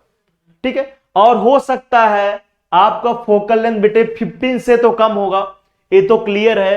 15 सेंटीमीटर जो भी है बेटे, 15 सेंटीमीटर से कम होगा। हो सकता है अप्रोक्सीमेट डिस्टेंस आपका हो, या बेटे अप्रोक्सीमेट आपका हो 10 सेंटीमीटर, ऐसा मैंने अंदाजा लगाया है। लेकिन ये तो क्लियर है बेटा 15 सेंटीमीटर से कम होगा, क्योंकि इनिशियल में इमेज कहां बन रहा होगा, F2 टू F2 के बीच में। लेकिन जैसे ऑब्जेक्ट दूर हो जाएगा, यानी पूरे जब मकान का इमेज चाहिए, पूरे लैब का इमेज चाहिए, तो उसके लिए क्या होगा, यानी इस ऑब्जेक्ट से अब डिस्टेंस दूर हो जाएगा अलग अलग पार्ट का। तो यानी ऑब्जेक्ट बेटा जब लेंस से दूर हो जाएगा, इसका मतलब इमेज किधर की तरफ शिफ्ट करेगा बेटा, फोकस की तरफ शिफ्ट करेगा। इतना तो क्लियर है 15 सेंटीमीटर से कम होगा, वो कम होकर के 10 सेंटीमीटर हो सकता है। हो सकता है बेटा इस लेंस का फोकल लेंथ कितना हो, 10 सेंटीमीटर के करीब हो। तो बेटा इसका हो गया, चलिए आगे बढ़ते हैं। एक कैमरामैन है, एक cameraman in many way is similar to the human eye. बेटे एक कैमरा की बात करें तो कैमरा बेटे काफी मेनी वे में क्या होता है, ह्यूमन आई की तरह होता है। कैमरा और बेटे ह्यूमन आई के बीच में कुछ बातें की गई हैं। There are some basic difference in image formation between the two, explain. बेटे कैमरा का काम क्या होता है, इमेज कैप्चर करना। अपनी आई का काम होता है इमेज कैप्चर करना, यानी इमेज को देखना या कैप्चर करना, जिसको आप इनडायरेक्टली आप कह ले, इमेज को देखना या कैप्चर करना एक तरीके से। तो बेटे दोनों में बेसिक डिफरेंस क्या है। कैमरा काम क्या होता है बेटे, कैमरा से हम किसी ऑब्जेक्ट का इमेज खींच सकते हैं। बेटे उसमें हम ध्यान रखें, अगर हमें कुछ एडजस्ट करना होता है तो लेंस और स्क्रीन को आगे पीछे कर लेते। अगर इमेज बेटे हमें शार्प चाहिए या कुछ भी चाहिए, यानी इमेज का डिस्टेंस अगर पास दूर हो जाए, इमेजिन करो बेटा मैं यहां पे कैमरा लेके खड़ा हूं, अगर मुझे इस पास के ऑब्जेक्ट की इमेज चाहिए तो हम क्या कर सकते हैं, लेंस और स्क्रीन जो बेटे अंदर लगी है उसके बीच का डिस्टेंस चेंज कर सकते हैं। अगर ऑब्जेक्ट बेटा और दूर रख दें और कैमरा यहीं लेके खड़े रहें, तो हमारे पास एक क्या होती है, एक फ्रीडम होती है कि हम उस कैमरे में बेटा चेंज कर सकते हैं क्या, फोकल लेंथ नहीं, बल्कि उसका कैमरे का पोजीशन, किसका लेंस और फोकल लेंथ का। ठीक है, उससे बेटा हम चेंज करके उनके पोजीशन को इमेज हम क्या कर लेते हैं, कैप्चर कर लेते हैं। बट अगर बेटे आई की बात करें, आई में एक काफी अच्छी खूबी होती है, जिसकी वजह से आप किसी भी ऑब्जेक्ट को दूर रखा हो, पास रखा हो, आसानी से देख सकते हैं। क्या होता है बेटे, आपकी सिलारी मसल्स देखिए ध्यान से, ये आपकी बेटा आई होती है। आई में बच्चों ये आपकी सिलारी मसल्स होती है, देखिएगा सिलारी मसल्स आपकी हो गई। यहां बेटे इसके बीच में होता है लेंस। तो खूबी क्या होती है, आपके आंख के सामने कहीं भी बेटा ऑब्जेक्ट रख दिया जाए, आपके सामने यहां पे ऑब्जेक्ट रख दिया जाए, यहां पे रख दिया जाए, यहां पे रख दिया जाए, यानी पास रख दिया जाए या दूर रख दिया जाए, इमेज बेटा हर समय कहां पे बनता है, रेटिना पे बनता है। एक टर्म पड़ा होगा रेटिना पे बनता है। ठीक है सर, रेटिना बनता है, ये आपकी सिलारी मसल्स है। क्यों लिख रहा हूं अभी समझ में आ जाएगा। सिलेरी मसल्स हो गई है बेटे आपकी, ये आपका लेंस हो गया। चलिए, तो इमेज बेटे आपकी आंख के सामने कहीं भी ऑब्जेक्ट रखा हो तो इमेज आपकी रेटिना पे बनेगा, तभी आपको दिखेगा, अदरवाइज नहीं दिखेगा, यानी आपको ब्लर दिखेगा या दिखेगा ही नहीं। तो यानी बेटे होता क्या एक्चुअल में, ऑब्जेक्ट कहीं रखा है, इमेज बेटे फिक्स पोजीशन पे बन रहा है, यहीं पे बन रहा है, इमेज का डिस्टेंस फिक्स हो गया तो लेंस फार्मूला, लेंस के कारण बेटे इमेज बन रहा है। यानी किसी ऑब्जेक्ट का इमेज हम इसलिए देख पा रहे हैं क्योंकि अंदर हमारे आंख के अंदर लेंस है। तो लेंस फार्मूला जरा ध्यान करिए, 1/b minus 1/u equal to बेटे 1/f। यहां बेटे v की वैल्यू फिक्स है, यानी इमेज बेटे हर टाइम कहां पे बन रहा है, हमारे रेटिना पे बन रहा है, यानी ये वैल्यू फिक्स है। यानी बेटे ऑब्जेक्ट का डिस्टेंस चेंज करेंगे, यानी अगर आंख के सामने आपके ऑब्जेक्ट देखिए यहां पे रखा है तो क्या चेंज होना पड़ेगा बेटा, फोकल लेंथ को चेंज होना पड़ेगा। क्यों सर, क्योंकि इमेज की डिस्टेंस हर समय कांस्टेंट रहती है, यानी लेंस से आपके आई लेंस से इमेज हर समय रेटिना पे बनता है, यानी बेटे यही डिस्टेंस v होती है, v ऑलवेज फिक्स होता है, यानी इमेज डिस्टेंस फिक्स होता है। तो लेंस फार्मूले अगर बेटे v फिक्स कर दें तो अगर ऑब्जेक्ट का डिस्टेंस चेंज करेंगे तो फोकल लेंथ को चेंज होना ही पड़ेगा। और यही खूबी होती है बेटे आपके आई में, क्या खूबी होती है, जो सिलेरी मसल्स होती हैं ये क्या करती हैं, आपके लेंस को कंट्रैक्ट कर देती हैं, एलोंगेट कर देती हैं, डिपेंडिंग ऑन सिचुएशन की ऑब्जेक्ट कहां रखा। पास अगर बेटे ऑब्जेक्ट रखा है तो यही सिलेरी मसल क्या करेंगी, इस लेंस को कंप्रेस कर देंगी, यानी कंट्रैक्ट कर देंगी, इस लेंस का थिकनेस बढ़ा देंगी, फोकल लेंथ घटा देंगी। यही चाहिए, अगर ऑब्जेक्ट करीब रहेगा, अगर ऑब्जेक्ट की करीब आएगा यानी यू की वैल्यू घटेगी तो एफ की वैल्यू घटनी चाहिए, तभी बेटे इक्वेशन वैलिड होगा। सिंपल सा क्या करती है, कंट्रैक्ट करके फोकल लेंथ घटा देती है। दूर ऑब्जेक्ट होता है तो स्ट्रेच करके फोकल लेंथ बढ़ा देती है। ये तभी हमें मिलता है बेटे, हमारी सिलेरी मसल का फंक्शन होता है, यही खूबी होती है हमारी आई में। बट बेटा कैमरे में ऐसा कुछ भी नहीं होता है, कैमरे में एक फ्रीडम होता है बेटे हमें लेंस और स्क्रीन को मूव कराने का, तो लेंस और स्क्रीन का मूव कराने का फ्रीडम होता है और फोकल लेंथ चेंज करने का फ्रीडम वहां पे नहीं होता है, यहां पे हमें फ्रीडम मिलता है बेटे आई में। सेकेंड डिफरेंस की बात करें, जो कैप्चर इमेज बच्चों हम लोग करते हैं कैमरे के द्वारा, जो इमेज कैप्चर करते हैं बेटे वो परमानेंट होता है, बट हमारी जो आई बच्चों किसी इमेज को कैप्चर करती है वो टेम्परेरी होता है। यानी जो इमेज बेटे हमारा आई देखती है कहां पे जाता है, उसका इमेज बनता है हमारे रेटिना पर, रेटिना के बाद नर्व सिस्टम द्वारा ब्रेन पे जाता है, ब्रेन उस मॉडिफाई करके उस इमेज को देखता है, बट ये मेमोरी के रूप में स्टोर हो जाती है, लेकिन ये परमानेंट नहीं होती, टेम्परेरी होती है। बट यहां पर बेटे जो कैमरे से इमेज होता है वो अपना क्या होता है, परमानेंट होता है। चलिए आगे बढ़ते बच्चों, सेक्शन डी बच्चों, लास्ट सेक्शन शायद सेक्शन डी है, जिसमें क्या होंगे, section A has 3 long carrying 5 mark etch. बेटे इस सेक्शन में क्या होंगे, 3 लॉन्ग टाइप के क्वेश्चन होंगे जो कितने मार्क्स के होंगे, 5 मार्क्स के। यानी सेक्शन डी में बेटे ऐसे क्वेश्चन डिस्कस होने वाले हैं जो 5 मार्क्स में आपके पूछे जाएंगे। चलिए आइए देखते हैं, name and state the role, name and state the rule to find the direction of force experienced by a current carrying state conductor placing in a magnetic field which is perpendicular to it। बेटे क्या कह रहा है कि name बताइए and state the rule, किस तरीके से आप डायरेक्शन निकालते हैं अगर कोई करंट कैरिंग कंडक्टर हो और मैग्नेटिक फील्ड बेटा उसके परपेंडिकुलर हो। तो चलिए पहला पार्ट बेटे इसका ए वाला हम लोग डिस्कस करते हैं।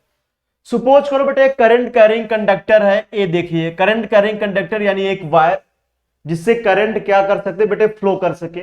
मान लेते हैं बेटे करंट आई इसमें फ्लो कर रहा है और कह रहा मैग्नेटिक फील्ड इसके परपेंडिकुलर है। चलिए सर मैंने मान लिया, देखिए यहां पर एक सर्कल बनाया, यहां पे डॉट कर दिया, यानी मैग्नेटिक फील्ड जो है बेटे अगर ऐसा कहीं बना हो इसका मतलब होता है मैग्नेटिक फील्ड किस डायरेक्शन में है, अपवर्ड डायरेक्शन में है बेटे।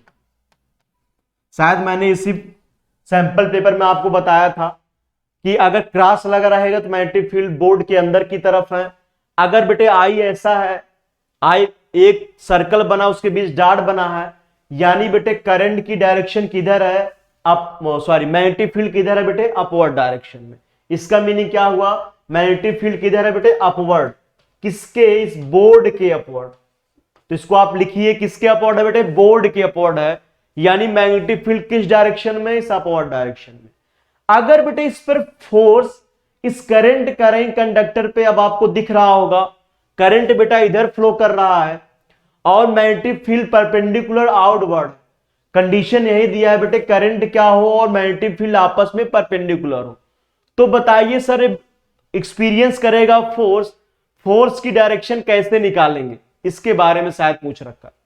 तो बेटे फ्लेमिंग के लेफ्ट हैंड रूल को आप ध्यान करिए, फ्लेमिंग का लेफ्ट हैंड रूल को ध्यान करिए और फ्लेमिंग के लेफ्ट हैंड रूल के हेल्प से बच्चों यहां निकालेंगे डायरेक्शन। फ्लेमिंग का लेफ्ट हैंड रूल देखिए बेटे, ये होता है, ए आपका थंब होता है, ए मिडिल फिंगर होती है, ए फिंगर, 3 फिंगर आपके शुरू की होती है, ए बेटे जो ए वाली फिंगर होती है, ए आपकी फोर्स यानी थंब किसको रिप्रेजेंट करता है बेटे, फोर्स को। मिडिल वाली फिंगर बच्चों किस डायरेक्शन में होती है, आपकी करंट के डायरेक्शन में होती है। और बेटे ए वाली फिंगर किसको रिप्रेजेंट करती है बेटे, मैग्नेटिक फील्ड को, यानी इसको किस डायरेक्शन में रखना है, करंट के, और बेटे इसको किस डायरेक्शन में रखना है, मैग्नेटिक फील्ड के, और ये डायरेक्शन किसको रिप्रेजेंट करेगा बेटे, फोर्स की डायरेक्शन दे देगा। तो फ्लेमिंग लेफ्ट हैंड रूल आप यूज करिए, फ्लेमिंग लेफ्ट हैंड रूल ध्यान रहे कौन किसको रिप्रेजेंट करता है, ए बेटा फोर्स को, ए मैग्नेटिक फील्ड को, ए करंट को। तो चलिए रखते हैं और देखते हैं सच में क्या डायरेक्शन इसका निकल के किस डायरेक्शन में आ रहा है, फोर्स का डायरेक्शन किधर आ रहा है। बेटे क्या है, करंट ऊपर की तरफ फ्लो कर रहा है क्या, हाँ करंट ऊपर की तरफ फ्लो कर रहा है, यानी करंट की डायरेक्शन, मैग्नेटिक फील्ड किधर है बेटे, अपवर्ड है क्या, तो मैग्नेटिक फील्ड डायरेक्शन ये होती है क्या, मैग्नेटिक फील्ड ये आपकी हो गई, लेफ्ट हैंड रूल है। चलिए जरा देखते हैं, ये देखिएगा ध्यान से, करंट मैग्नेटिक फील्ड बेटे किधर है, अंदर की तरफ है क्या, मैग्नेटिक फील्ड या मैग्नेटिक फील्ड बेटे ये होता है आपका अंदर की तरफ है क्या, मैग्नेटिक फील्ड, ये बेटा मैग्नेटिक फील्ड रिप्रेजेंट करेगा, मैग्नेटिक फील्ड किधर है बेटे, अंदर की तरफ, सॉरी ऊपर की तरफ है, अंदर की तरफ बाहर की तरफ है, देखिए मैग्नेटिक फील्ड किधर है, ऊपर की तरफ है बेटे, करंट किधर है, फंस रहा है बेटे, ये देखिए करंट बेटे किधर है, मैग्नेटिक फील्ड किस डायरेक्शन में, ऊपर की तरफ, करंट बेटा किधर है, अपवर्ड, तो फोर्स किधर लग रहा है, इधर लग रहा है क्या, इधर देखिएगा, लेफ्ट हैंड यूज करना है, कहीं राइट मत यूज कर लीजिएगा गलती से, फ्लेमिंग बेटे लेफ्ट हैंड रूल यूज करना, लेफ्ट राइट दोनों मत यूज करिएगा। ये देखिएगा करंट अपवर्ड होना चाहिए, लेफ्ट हैंड यही है, राइट मेरा ये है, देखो करंट बेटा ऊपर हो गया, मैग्नेटिक फील्ड किधर है, मैग्नेटिक फील्ड ऊपर की तरफ है प्लेन के, ये हो गया बेटा, देखिएगा करंट अपवर्ड फ्लो कर रहा है, ये हो गया, फोर्स बेटा इस डायरेक्शन में। चलिए बेटा नीचे वाला थोड़ा बनाते हैं इधर, इसको थोड़ा रिप्रेजेंट करने में आसानी होगी। अगर मैग्नेटिक फील्ड बेटा कैसे मैं ले लूं, नीचे की तरफ ले लूं, एक क्रॉस लगा दिया, मैग्नेटिक फील्ड बेटा अंदर की तरफ है, मैग्नेटिक फील्ड रिप्रेजेंट कर रहा है बेटा ये करंट का नीचे की तरफ, तो फोर्स किधर आ रहा है, देखिए इधर आ रहा है, इसको थोड़ा रिप्रेजेंट करने में आसानी हो रही होगी, ठीक है। तो बेटा इसी से करना है, आपको रखना है किस इधर, इसको बेटे किस डायरेक्शन में, करंट के, इसको मैग्नेटिक फील्ड के, ये थंब वाला जो डायरेक्शन होगा बेटे आपका फोर्स का डायरेक्शन दे देगा। चलिए draw a labelled diagram of electric motor, electric motor के बेटा लेवल डायग्राम बनाना है। इलेक्ट्रिक मोटर यानी वही मोटर जिसकी हेल्प से बेटा सुबह सुबह पानी जो है ग्राउंड फ्लोर से थर्ड सेकंड फोर्थ फ्लोर पर आप भेजते हैं, वही इलेक्ट्रिक मोटर की बात हो रही है। चलिए इलेक्ट्रिक मोटर बेटे ये है, देखिएगा यहां पे एक दो पोल होते हैं जिसके कारण बेटे हम लोग क्या क्रिएट करते हैं, मैग्नेटिक फील्ड। देखिए यहाँ पे दो पोल है, एक बेटे नॉर्थ है, ना दिख रहा हो, साउथ पोल है, और यहां से बेटे मैग्नेटिक फील्ड कैसे जाती है, नॉर्थ टू साउथ। अगर आपको जानकारी ना हो तो आप देख ले बेटे, जो मैग्नेटिक फील्ड लाइंस निकलती है हर समय बेटा नॉर्थ से निकलती है, साउथ की तरफ जाती है, ऐसे कुछ मैग्नेटिक फील्ड लाइंस होंगी इनके बीच में। मैग्नेटिक फील्ड लाइंस बेटे कहां निकलेंगी, नॉर्थ से साउथ की तरफ जाएंगे। बेटे यहां पर एक करंट करेंट कंडक्टर लेते हैं, देखिएगा एक करंट करेंट कंडक्टर है, देखिएगा ध्यान से, ठीक है। करंट करेंट कंडक्टर बेटे यहां पर ब्रशेज हैं, ब्रशेज कनेक्ट है यहां पे एक्स वाई, देखिए स्प्लिट रिंग कनेक्ट, यहां पर बेटे क्या है, स्प्लिट रिंग कनेक्टेड है, देखिएगा ये छोटे छोटे जो होते हैं बेटे यहां पर स्प्लिट रिंग होते हैं, देखिएगा स्प्लिट रिंग होते हैं बेटे। और इसको क्या कनेक्ट कर देते हैं पता है आपको, एक के क्या है, के बेटे आपका है प्लग, प्लग की है बेटे, एक प्लग की है, और क्या है, अगर बीच में डार्ट लगा है तो यानी क्लोज है। प्लग की कैसा बेटे, क्लोज है। अगर ऐसा करे कहीं लिखा हो तो आपने इलेक्ट्रिकल में पढ़ रखा होगा 10th क्लास में। 10th क्लास में बेटा क्या पढ़ रखा है, अगर आपने इलेक्ट्रिसिटी में बेटा पढ़ रखा होगा, अगर ब्रेकट हो उसके बीच में डार्ट लगा हो यानी प्लग की ऑन है, यानी स्विच ऑन है।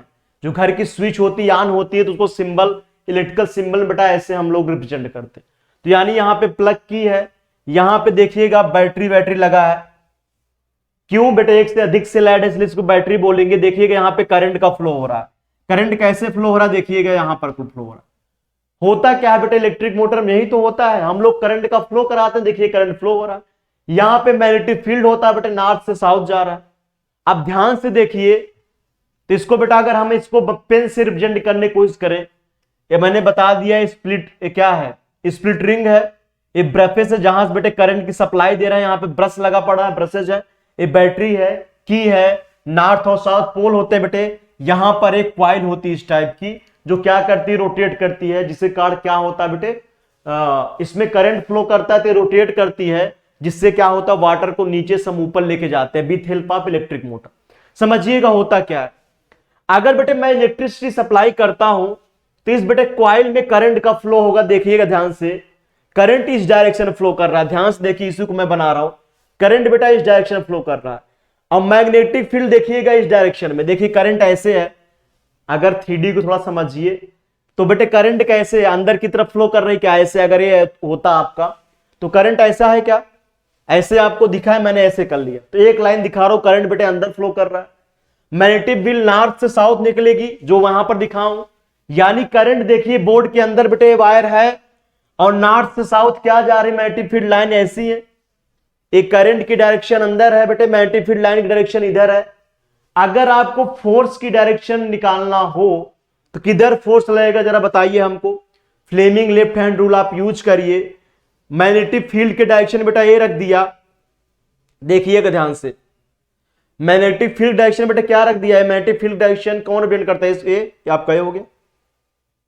करंट बेटा इधर है, ए मैग्नेटिक फील्ड हो गया बेटे, ए हो गया करंट की डायरेक्शन। देखिएगा ए वाला जो थंब होगा क्या होगा, फोर्स की डायरेक्शन होगा, यानी यहां पे फोर्स डाउनवर्ड लग रहा होगा। क्या यहां पे फोर्स, यहां पे क्या हो, करंट ऐसे आएगा, यानी करंट बाहर की तरफ होगा बेटे, मैग्नेटिक फील्ड इधर होगा। जरा आप बनाइए, मैग्नेटिक फील्ड किधर है, इधर, करंट बाहर की तरफ, फोर्स अपवर्ड लग रहा है, यानी यहां पे फोर्स बेटा ऊपर की तरफ लग रहा हो। तो क्या करेगा, इस कॉइल को आपस क्या कर देगा बेटे, ये रोटेट कर देगा। इस तरीके से कुछ आपका प्रोसेस होता है इलेक्ट्रिक मोटर में, और बेटे ये पार्ट उसके होते हैं। चलिए आगे बच्चों देखते हैं सेक्शन ई। सेक्शन ई में क्या है, सोर्स बेस या केस एसडी बेस क्वेश्चन बेटे, कैरिंग 4 मार्क्स, यानी 4 मार्क्स के आने वाले हैं आपके एग्जाम में। कैसे, केस एसडी बेस क्वेश्चन, जरा पढ़िए इसमें क्या लिखा है। कह रहा द हीटिंग इफेक्ट, एक बेटे केस लिखा है, देखिएगा इसके बेस पे आपको आंसर देना है। क्या लिखा है, the heating effect of a conductor obtain bye transforming of electrical energy into heat energy. Heating effect of current is obtain bye transforming, मतलब बेटे करंट से कैसे हीटिंग इफेक्ट आप लेके आते हैं, जब आप कन्वर्ट करते हैं इलेक्ट्रिकल एनर्जी को कैसे बेटे, हीट एनर्जी में। जैसे हेल्प ऑफ किसके, हेल्प ऑफ अगर हम इलेक्ट्रिक आयरन ले लें या इलेक्ट्रिक केटल ले लें, इनके बारे में बात कर रहे हैं। तो यहां बेटे इलेक्ट्रिकल एनर्जी को हम लोग कैसे करते हैं, हीट एनर्जी में कन्वर्ट कर देते हैं। Just as a mechanical energy use over friction cover into the heat बेटे ऐसा बोल रहा है, जब कोई ऑब्जेक्ट रोटेट कर रहा होगा तो कभी कभी आपने देखा होगा मोटर रोटेट करती है, साइड साइड में हीटिंग होने लगता है, तो बोल रहा मैकेनिकल एनर्जी हीट एनर्जी में कन्वर्ट होता है, इसके बारे में बात कर रहा है। चलिए, heat energy, when an electrical current flow through a resistance wire, the heat produced by in a conductor, when a conductor flow through it is found depend directly strength of current, resistance of the conductor, time for which the current flow. यानी बेटे आपसे ये कह रहा है, कोई current carrying conductor हो, current conductor बेटे कुछ उसका रेजिस्टेंस हो, सपोज करो बेटे कोई किसी करंट कंडक्टर में करंट आई फ्लो कर रहा है, रेजिस्टेंस आर है और टाइम टी गिवन है, तो बेटे कितना हीट प्रोड्यूस होगा इस करंट कैरिंग कंडक्टर में, तो कैसे लिखेंगे उसको, आई स्क्वायर आर इंटू टी से, यहां पे फार्मूला गिवन है। बाकी यहाँ पे इलेक्ट्रिकल हीटिंग इंस्ट्रूमेंट के बारे में है, electrical fuse, electrical heater, electrical iron, electrical सब कुछ ऐसा कुछ गिवन है आपका। तो यानी बेटे यहाँ पे आपको इनडायरेक्टली आपको ये बताया है इलेक्ट्रिक हीटिंग डिवाइसेस के बारे में बताया है, किस तरीके से इलेक्ट्रिकल एनर्जी को हम लोग हीट एनर्जी में कन्वर्ट करते हैं। इससे रिलेटेड बच्चों आपसे क्वेश्चन पूछ रखा है। आइए क्वेश्चन देखते हैं हम लोग। पहला क्वेश्चन क्या है, what are the property of heating element. बेटे हीटिंग एलिमेंट की प्रॉपर्टी क्या होती है? हीटिंग एलिमेंट की प्रॉपर्टी ये होती है बेटे ऐसे एलिमेंट होते हैं जिनका रेजिस्टेंस ज्यादा होना चाहिए। अगर हमें हीट चाहिए तो हीट का फार्मूला बेटे आपने क्या पढ़ा, I²RT। यानी बेटे ऐसे इंस्ट्रूमेंट जिससे हीट ज्यादा से ज्यादा हम प्रोड्यूस करें, उसके लिए क्या करना पड़ेगा, उसका रेजिस्टेंस ज्यादा होना चाहिए। इसलिए बेटा हम लोग जो यूज करते हैं इलेक्ट्रिक क्या होता है, प्रेस व्रेसमिक का क्या यूज करते हैं, कौन सा मटेरियल यूज करते हैं बेटे, एलॉय का यूज करते हैं। क्यों? जैसे नाइक्रोमियम इन सब का यूज करते हैं, नाइक्रोम एज एलॉय यूज करते हैं। ऐसा बेटा इसलिए करते हैं क्योंकि जो एलॉय होता है उसका रेजिस्टेंस ज्यादा होता है कंपेयर टू मेटल्स, या मेटल्स के कंपेयर में एलॉय का ज्यादा होता है। इसलिए बच्चा अगर ज्यादा से ज्यादा हीट हमें प्रोड्यूस करना है तो रेजिस्टेंस ज्यादा से ज्यादा होना चाहिए। इसलिए हम लोग क्या यूज करते हैं, हीटिंग एलिमेंट के रूप में एलॉय का यूज करते हैं। यानी पहले वाले में रेजिस्टेंस आर की वैल्यू क्या होनी चाहिए बेटे, ज्यादा होनी चाहिए। और एक खूबी और होना चाहिए, अगर आपका इलेक्ट्रिक प्रेस है वो हीट हो रहा है तो आपका एलिमेंट मेल्ट नहीं करना चाहिए, यानी मेल्टिंग पॉइंट हाई होना चाहिए। मेल्टिंग पॉइंट क्या होना चाहिए बेटे आपके हीटिंग इंस्ट्रूमेंट का, यानी जो हम एलिमेंट यूज करें उसका मेल्टिंग पॉइंट क्या होना चाहिए, मेल्टिंग पॉइंट बेटे हाई होना चाहिए। समझ पा रहे हैं कि नहीं? यानी अगर हीटिंग इंस्ट्रूमेंट रहेगा बेटा तो उसका टेम्परेचर बढ़ेगा। पहले तो रेजिस्टेंस ज्यादा होना चाहिए। क्यों? रेजिस्टेंस ज्यादा होगा तो उसमें हीट ज्यादा प्रोड्यूस होगा, हीट ज्यादा प्रोड्यूस होगा, वही तो हम चाहते हैं क्योंकि हीटिंग इंस्ट्रूमेंट है ही वो, हीट ज्यादा प्रोड्यूस हो, यानी रेजिस्टेंस ज्यादा रखना पड़ेगा, यानी मटेरियल की रेजिस्टिविटी ज्यादा से ज्यादा होनी चाहिए। सेकेंड केस क्या बेटे, अगर ज्यादा हीट होगा तो कहीं वो मेल्ट ना कर जाए, यानी उस मटेरियल का, उस एलॉय का मेल्टिंग पॉइंट भी हाई होना चाहिए। फ्यूज के बारे में बेटे, what are the property of electrical fuse की प्रॉपर्टी क्या होनी चाहिए। जैसे इलेक्ट्रिकल फ्यूज यूज किस लिए बेटा होता है, इलेक्ट्रिकल फ्यूज इसलिए जो होता है जैसे कोई इंस्ट्रूमेंट हमारा लगा है, मान लो फैन लगा है, फैन के साथ बेटा अगर इलेक्ट्रिकल फ्यूज लगा है तो सर्किट में इलेक्ट्रिकल फ्यूज लगा है, उससे फायदा ये होगा कभी भी बेटा जब इलेक्ट्रिसिटी फ्लक्चुएट करेगी तो आपका इंस्ट्रूमेंट डैमेज नहीं होगा, बल्कि फ्यूज क्या कर जाए, मेल्ट कर जाए। फ्यूज मेल्ट कर जाए यानी इस जो भी बेटे वहां पे हम वायर यूज करेंगे एज इलेक्ट्रिक फ्यूज, उसका बेटे मेल्टिंग पॉइंट लो होना चाहिए, मेल्टिंग पॉइंट लो होना चाहिए। यानी अगर करंट का फ्लक्चुएशन होना स्टार्ट हो जाए तो अगर इंस्ट्रूमेंट सेफ रहना है तो हमें कैसा यूज करना पड़ेगा फ्यूज बेटे, जिसका मेल्टिंग पॉइंट कम हो, मेल्टिंग पॉइंट लेस हो। क्यों सर मेल्टिंग पॉइंट लेस हो? मेल्टिंग पॉइंट अगर ज्यादा होगा बेटे इसका तो आपका अगर वायर मेल्ट नहीं करेगा तो सर्किट में करंट का फ्लो होता रहेगा तो आपका इंस्ट्रूमेंट डैमेज हो जाएगा। और फ्यूज का यूज इसलिए करते हैं ताकि हमारे जो अप्लायंस, होम अप्लायंस है, वो क्या रहे, सुरक्षित रहे। अब बेटे क्या करना है, मेल्टिंग पॉइंट लेस होना चाहिए और जो रेजिस्टिविटी मटेरियल की होनी चाहिए बेटे कम होनी चाहिए, यानी रेजिस्टेंस कम होना चाहिए। क्यों सर रेजिस्टेंस कम होना चाहिए? इसलिए बेटा रेजिस्टेंस कम होना चाहिए क्योंकि रेजिस्टेंस अगर कम रहेगा तो एनर्जी का लॉस कम से कम होगा। फ्यूज का पर्पज ऐसा कुछ भी नहीं है कि ऐसा हम लगाएं जिसमें ज्यादा एनर्जी का लॉस हो। हम चाहते हैं एनर्जी को सेव करना, इसलिए फ्यूज बेटा हम यूज कैसा करते हैं जिसका रेजिस्टेंस कम से कम हो, यानी फ्यूज लगाने के बाद हमें एनर्जी कोई लॉस ना हो, इस तरीके का बेटा हम यूज करेंगे क्या, फ्यूज वायर। और साथ ही साथ उसका मेल्टिंग पॉइंट कम इसलिए रखते हैं ताकि हमारे होम अप्लायंस बेटा क्या रहे, सुरक्षित रहें अगर हमारे करंट का फ्लक्चुएशन हो रहा हो तो। बेटे लास्ट वाला अगर ध्यान से देखें, when the current is double in A heating device. अगर बेटे किसी हीटिंग डिवाइस में करंट को डबल कर दिया जाए, एंड टाइम इज हाफ, अगर टाइम को हाफ कर दिया जाए, what will be the heat produce product. बेटे आपसे पूछ रहा है हीट पे क्या इफेक्ट पड़ेगा। दो डाटा बेटे गिवन है, पहला मान लो H1, H1 कैसे लिख सकते हैं बेटे, I² R × T। बेटे मान लेते कि सर्किट में करंट का फ्लो कितना हो रहा है, आई हो रहा है, रेजिस्टेंस बेटा उसका आर है। पहला सर्किट बेटा देखिएगा मैंने ड्रा कर रहा, एक बेटे डिवाइस है जिसका रेजिस्टेंस आर मैंने मान लिया, बेटे करंट का फ्लो आई हो रहा है और बेटे टी टाइम तक ऐसा हो रहा है, तो हीट जो होगा H1 I square R into T होगा। अगर बेटे दूसरा कोई डिवाइस है, क्या कह रहा है, उस डिवाइस में बेटे करंट को हम डबल कर दे रहे हैं। चलिए करंट को बेटा डबल कर दिया मैंने, करंट को डबल कर दिया, टाइम को बेटे हाफ कर दिया, टाइम यहां पे T/2 रखा, क्या रेजिस्टेंस में कुछ चेंज कर रहे हैं। When the current is double in heating device and time is half, what will be the heat produced? यानी बेटे रेजिस्टेंस सेम रखना है, यानी इलेक्ट्रिकल डिवाइस सेम रखना है, और अगर बेटे करंट को डबल कर दें और टाइम को हाफ कर दें तो हीट पे क्या इफेक्ट पड़ेगा।